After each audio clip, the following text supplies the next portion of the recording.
Hey everyone, and welcome to lecture number 2.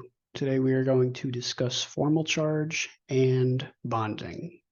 Okay, so starting with formal charge, this is going to be an expansion upon some of the topics we talked about last time.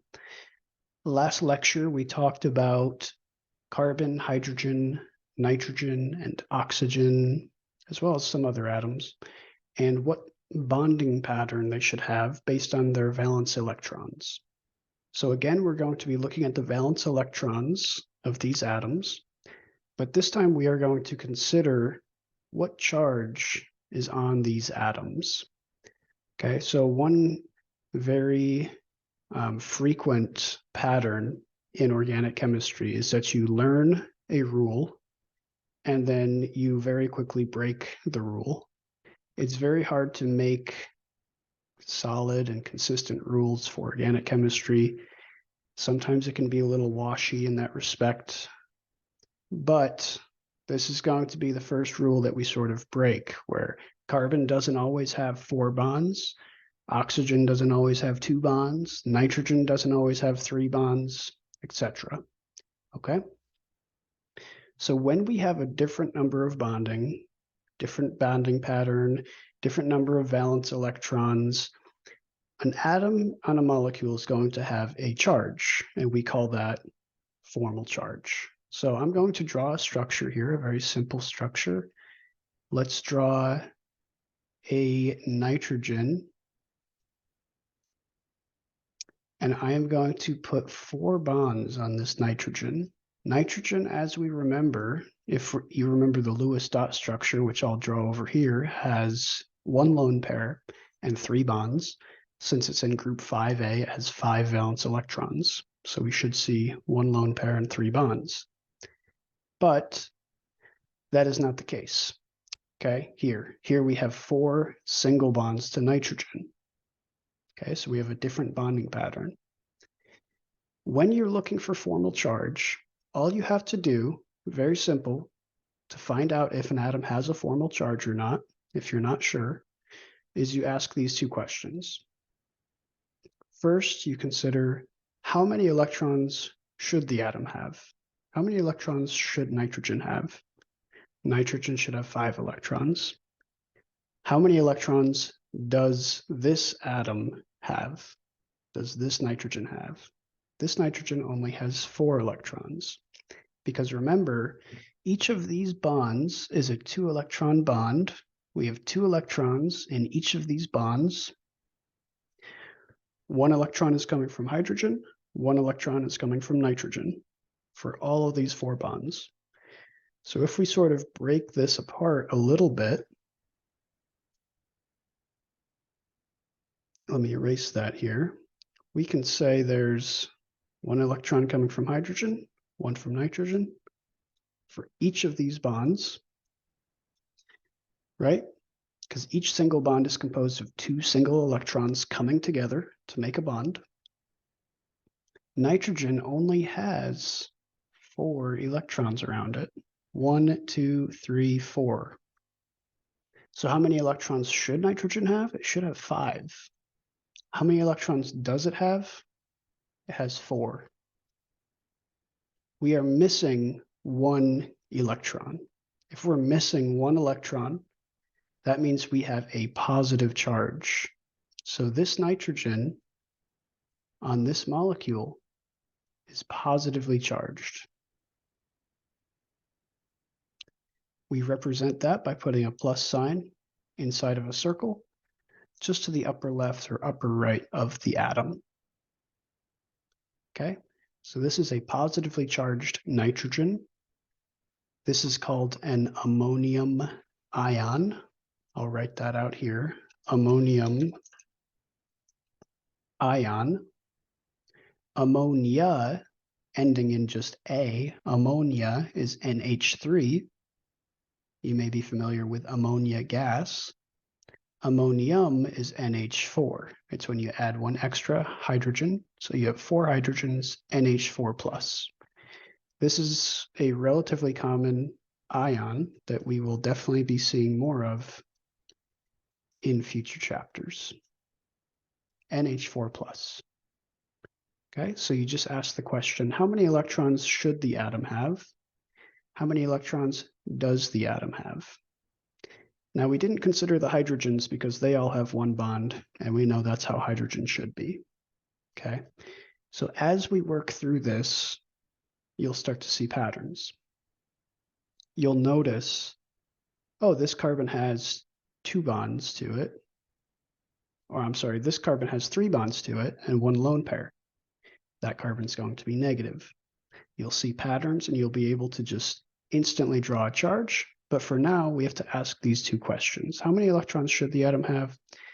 How many electrons does the atom have? Let's look at another example. Let's take a molecule here.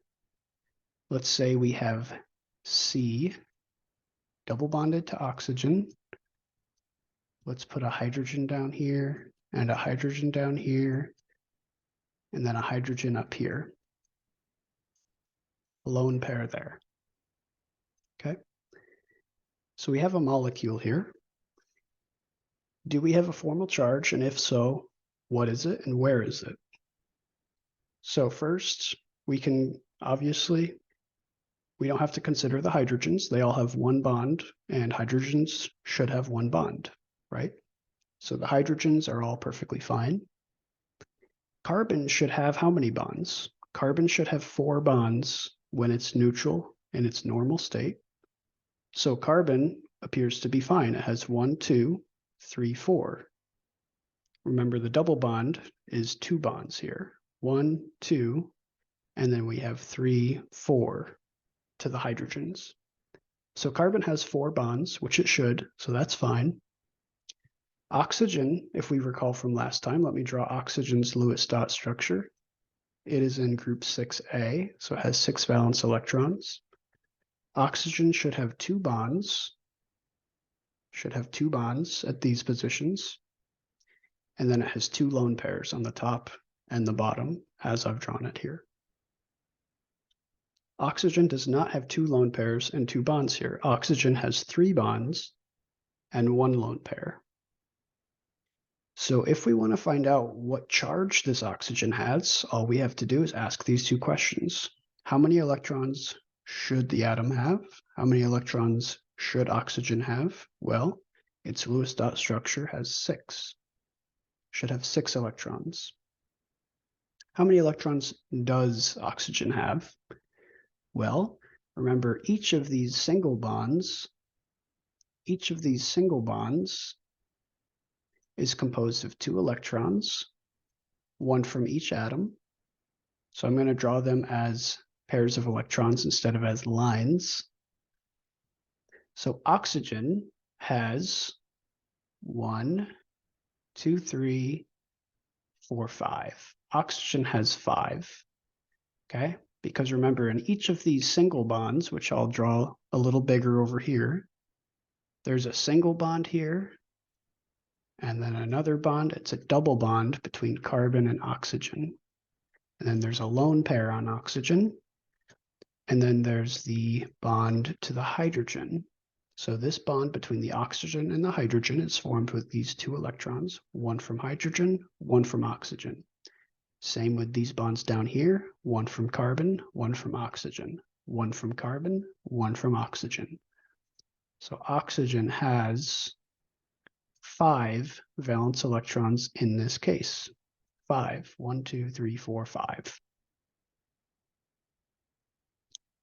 So that means this oxygen is positively charged. We're missing an electron. If we are missing an electron, which is negative, that means we are left with a positive. So oxygen with 3 bonds and 1 lone pair is positively charged. Okay. Oxygen with 3 bonds and 1 lone pair is positively charged. What would oxygen look like if it was negatively charged? If oxygen was negatively charged, it would have 1 bond and 3 lone pairs.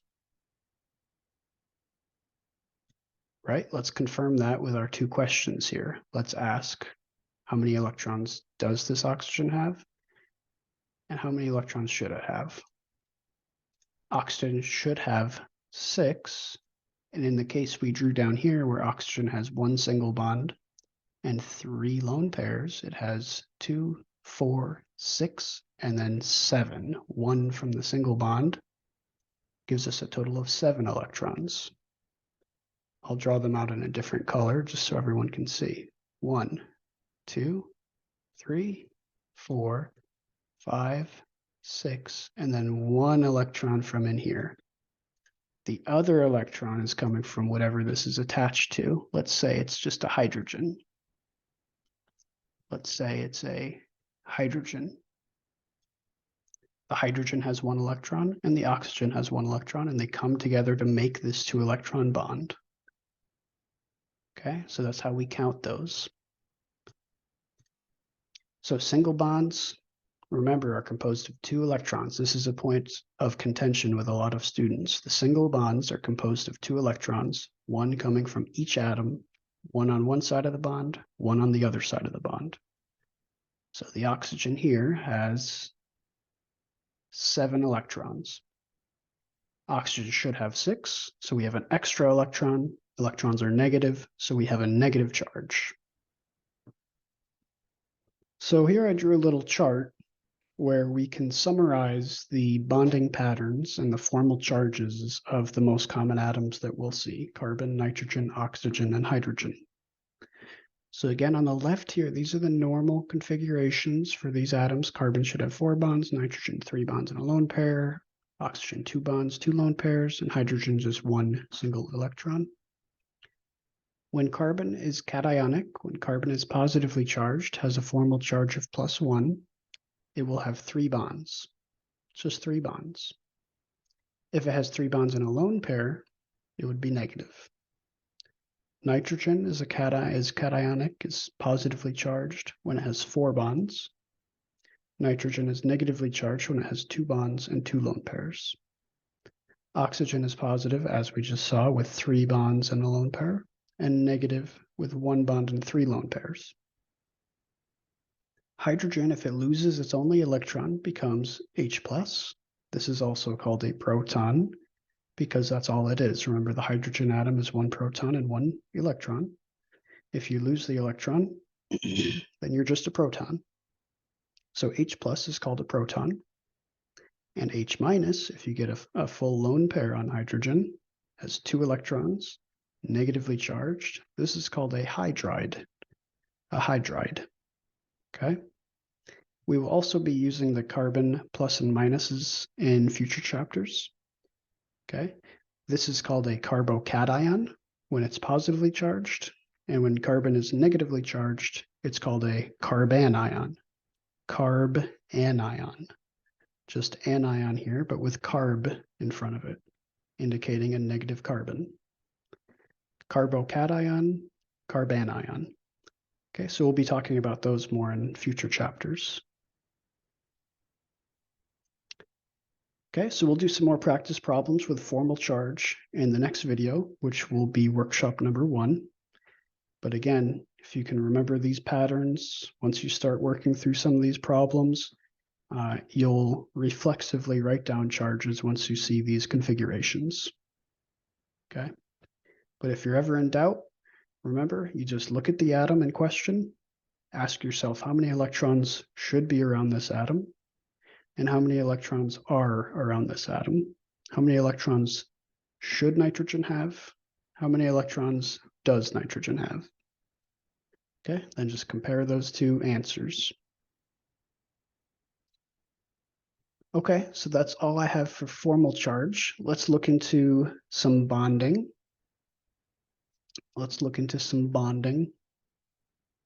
So there are 3 different types of bonds that we'll be talking about. Some of this should be review. Let me just add this right over here. 1.7. Okay, so we have 3 different types of bonds that we'll talk about. Again, some of this should be review. We should be aware of the fact that there are 2 main types of bonds. There's covalent and there's ionic. Covalent is the common bond that we'll see throughout this entire course. It just means that the two electrons between two atoms are shared to some degree. They're shared. Covalent means the two electrons in a bond are shared. Once you get to the ionic section, ionic means that there's really not much sharing between the electrons. One of the two atoms is essentially holding those two electrons hostage, pulling those two electrons all the way to it, and so the other atom is left without any electron density around it. Okay, that would be an ionic bond. A very common ionic bond that we all know is sodium chloride, NaCl. This is an ionic bond where chlorine, the more electronegative atom, has control of those electrons. It's negatively charged, and the sodium is positive. So here I have a little line written out. This is just a line starting at 0 and just going up, up, and up. It goes beyond 1.7, but I just drew some numbers here. And this line is indicating the electronegativity difference between two atoms, okay? So when we consider a bond, and we want to talk about the bond, whether it's polar, whether it's nonpolar, whether it's ionic, we have to consider the electronegativity difference between the two atoms in that bond, okay? So here is a electronegativity chart. There are lots of them, and there are several different ways to calculate electronegativity. So the charts don't all match perfectly, okay? So the key thing to understand and remember here is that this is not a strict measurement, okay? It's more of a qualitative analysis. This is somewhat polar. This is a little more polar. Okay, this is much more polar. This would be a very polar bond. And we'll just consider that one ionic at the end. It's more qualitative, okay? But we do know, and we'll see several common bonds. We do know some good covalent bonds, some good polar bonds, and then some ionic bonds. So let's go through a couple. Let's look at, just to start out, a CH bond.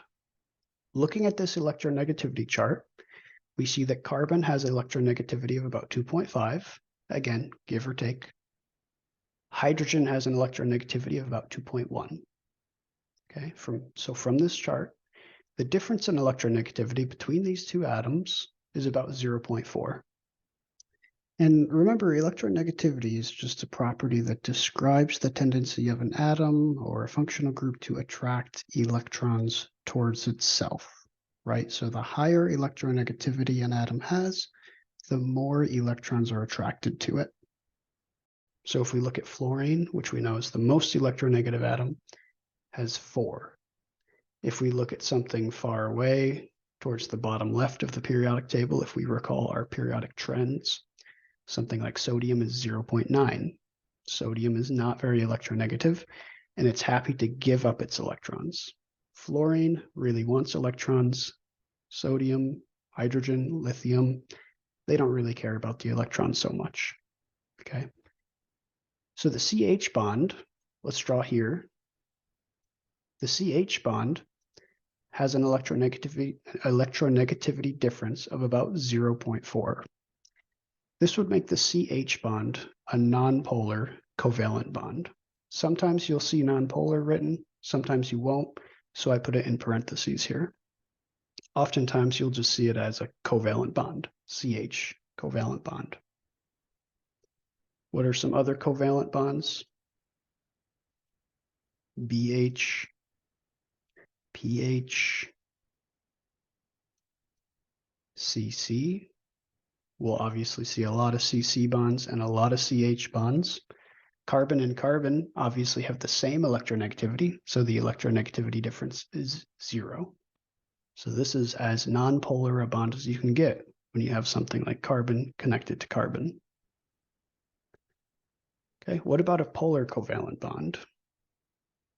Oxygen bonded to hydrogen is the stereotypical polar bond that we'll see, as well as carbon connected to oxygen.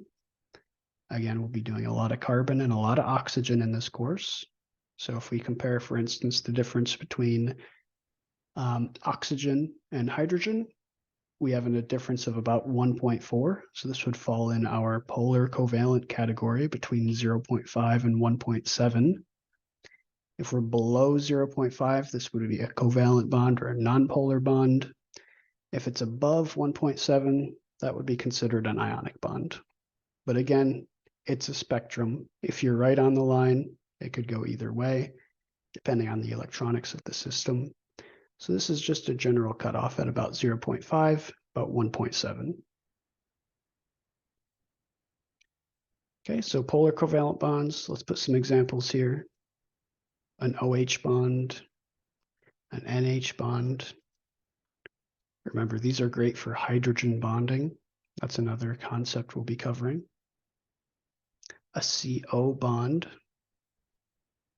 or a C connected to a halogen. So in this course, we will be using X to show some sort of halogen. So it could be chlorine, bromine, iodine, or fluorine.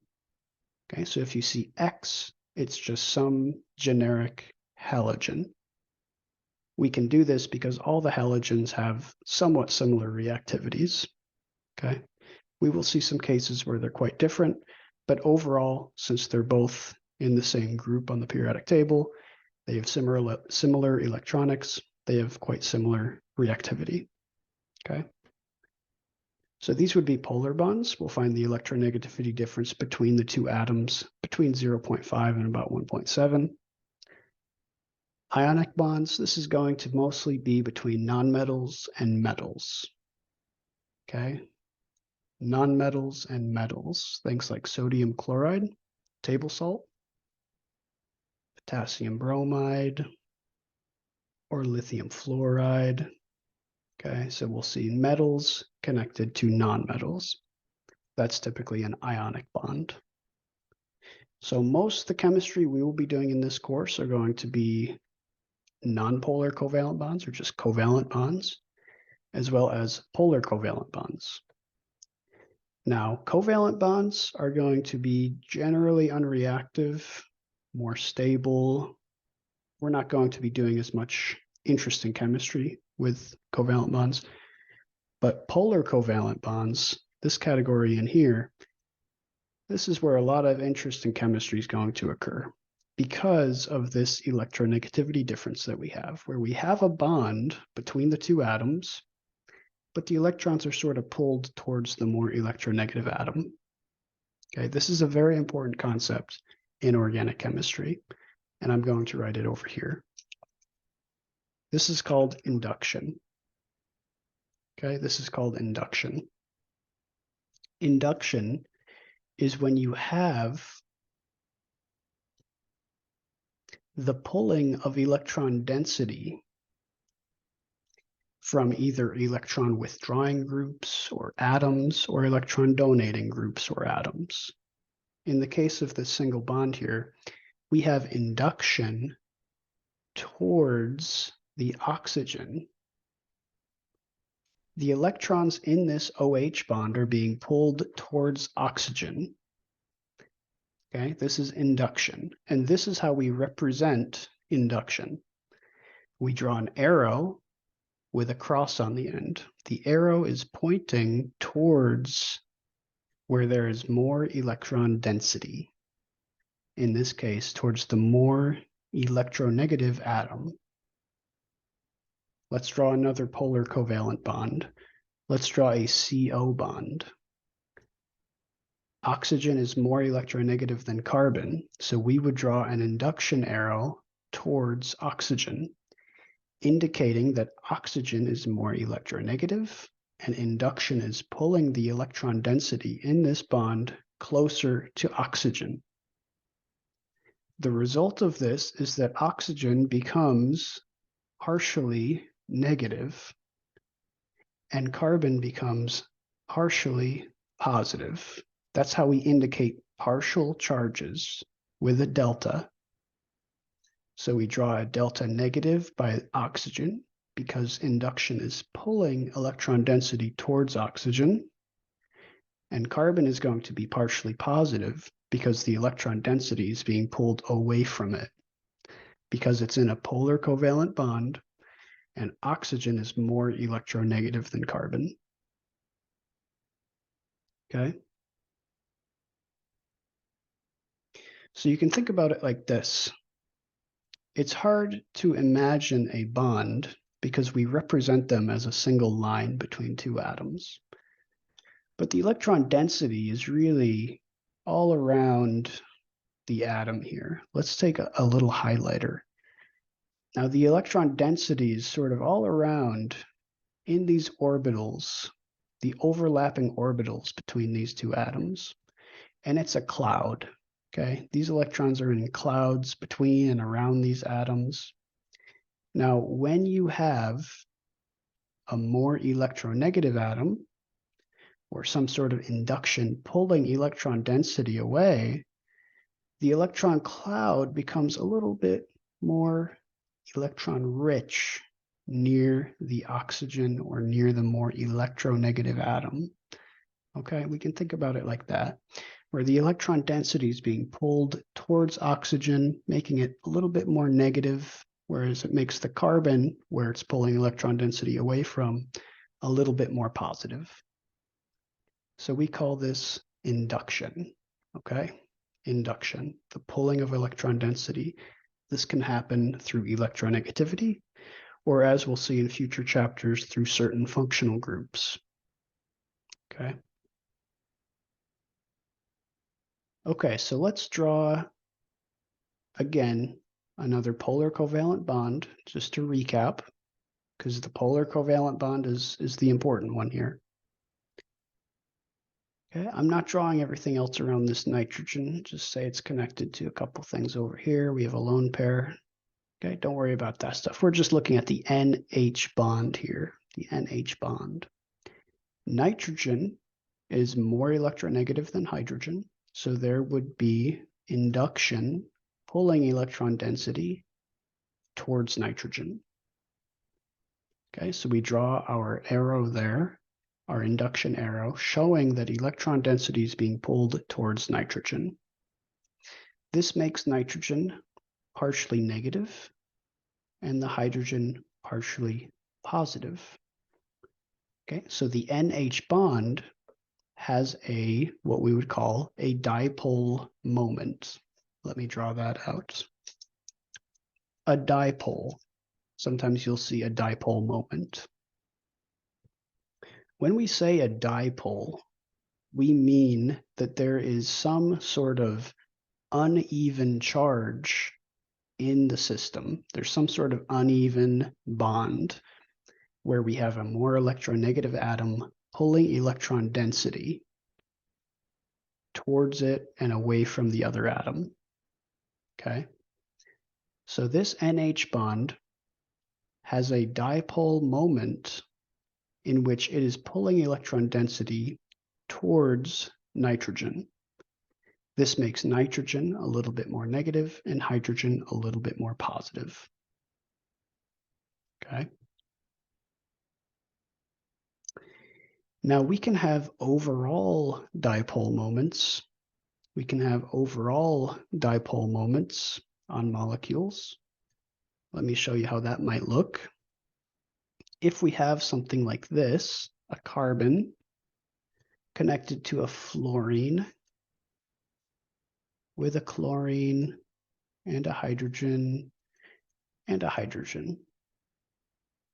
So let's look at this molecule here. I'll draw in the lone pairs for clarity. Okay, we know that there is obviously some electronegativity difference between fluorine and carbon. We are going to have a dipole moment towards fluorine, where fluorine is partially negative, carbon is partially positive. And there's also going to be a dipole moment towards chlorine, making chlorine also partially negative. So we have a partially negative fluorine, a partially negative chlorine, and a partially positive carbon right in the middle. So I've drawn our two dipole arrows, or our induction arrows here, showing that the electron density is being pulled towards that more electronegative atom in both cases. Now we could draw an overall dipole moment. An overall dipole. This would mean that we sum together the dipole arrows that we drew. We had one dipole going to the right, one going straight up. So the overall dipole for this molecule would be at a 45-degree angle between them. This would be the overall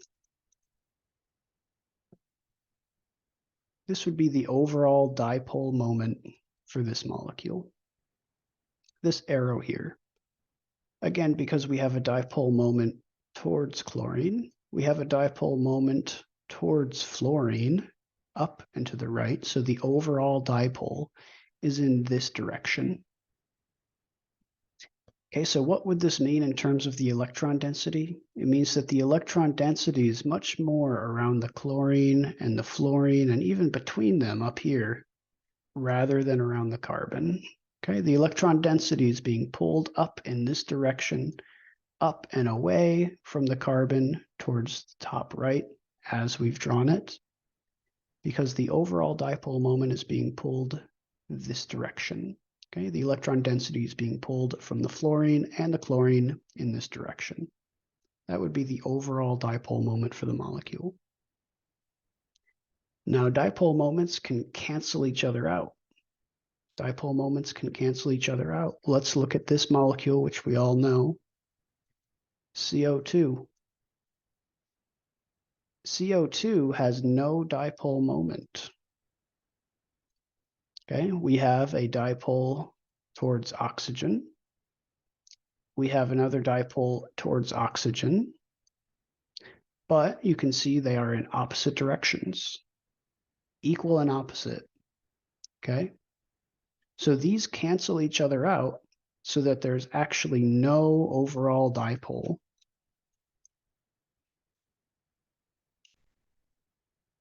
There's no overall dipole moment in carbon dioxide because the dipoles that do exist are in equal and opposite directions.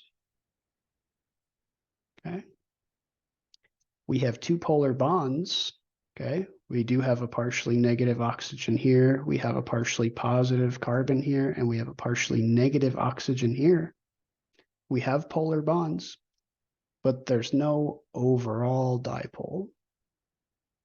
There's no overall dipole because the dipoles that we do have cancel each other out, okay, so that there is no overall dipole. Okay, let's do one practice problem, and then we will see more practice problems on the next lecture, which will be workshop number 1. Let's take this molecule here, where we have CH3. Let's connect that to a carbon, which is connected to another CH3. And let's put this oxygen over here. This is acetone. Okay, this is acetone or dimethyl ketone. Now, if we look at this molecule and we are asked to show the dipoles and show partial negative and positive charges, what should we do? Well, we know that we're looking for a polar covalent bond. We can ignore the CH bonds and the CC bonds because those are all non-polar bonds, non-polar covalent. The interesting bond here is the CO bond. We know the CO bond is polar covalent, and if you're not sure, look up the electronegativities. Refer to a table, look up the electronegativities, and you'll see that oxygen has a much higher electronegativity than carbon does. That means there is an unequal sharing of electrons, or dipole, or induction, pulling those electrons towards oxygen. So let's put an arrow in for that. Let's put our dipole arrow or our induction arrow towards oxygen. If the electron density is being pulled towards oxygen, that means oxygen is partially negative and carbon is partially positive. Okay. This is a very important concept because it explains a lot of reactivity. Once we get to chemical reactions and synthesis, we are going to be using this concept quite a bit to explain reactivity. If we had some sort of reagent that was negatively charged, which atom would it associate with on this molecule? If we had some reagent that was negatively charged, it would be attracted to the positive charge. Opposites attract. So this carbon is actually quite reactive. Okay, this positively charged, partially positive carbon is more reactive to negative charges. Okay, that's something we'll see in future chapters, something to think about. Okay, so again, just to summarize, when we consider bonding, we have three types of bonds. We have a nonpolar covalent bond, we have a polar covalent bond, and we have the ionic bond. Nonpolar covalent bonds are difference between 0 and 0.5. The electronegativity difference of the two atoms is between 0 and 0.5. A polar covalent bond, where a lot of chemistry can happen, is when you have electronegativity difference between 0.5 and 1.7, give or take. And ionic bonds are when the difference is higher than 1.7. You really just see these between metals and nonmetals. When we have a polar covalent bond, there is induction pulling electron density towards the more electronegative atom. There's induction pulling electron density towards the more electronegative atom. And so we draw this arrow with a cross on the back, pointing towards the direction that the electrons are being pulled. This is called induction or a dipole. Okay. This makes carbon, in this case, partially positive and oxygen partially negative. Okay, so that's everything for lecture number 2.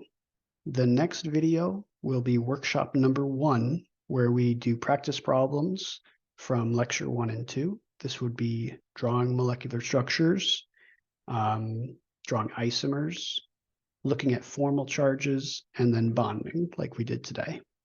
Okay, considering dipole moments, considering partial charges, etc. Okay, thanks for joining me today, and I will see you guys in the next one.